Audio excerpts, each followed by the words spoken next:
সাগর সাগরাকাটা গ্রামে। তো সাগরাকাটা গ্রামের গ্রামবাসী, কি নাম আপনার? দীপক ঘোষ। দীপক ঘোষ। তো দীপক ঘোষ ভগবত গীতা উনি সংগ্রহ করলেন। তো আপনি কি জন্য ভগবত গীতা সংগ্রহ করলেন? ভগবানকে জানার জন্য গীতা সংগ্রহ করলাম। ভগবানকে জানার জন্য। তাহলে গীতা বলে আপনি ভগবানকে বুঝতে পারবেন? গীতা হচ্ছে ভগবানকে জানার জন্য। যেমন আমরা বাজার থেকে কোনো ইলেকট্রনিক জিনিস কিনি, তার ব্যবহার শেখার জন্য একটা ম্যানুয়াল বই দেই, সেটা কিভাবে যন্ত্রপাতিটাকে চালনা করাবো, সেরকম গীতা হচ্ছে আমার জীবনের সেরকম ম্যানুয়াল বই। আমি আমার জীবনটা কিভাবে করে চালাবো, সেই জন্য আমি গীতাটাকে ব্যবহার করে চালাবো। সুন্দর আনসার।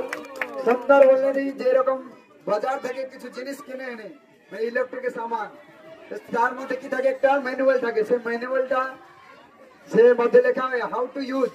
তো ভগবান ভগবত গীতা মনুষ্যের জন্য দিয়েছেন, মনুষ্য জীবনটা কি করে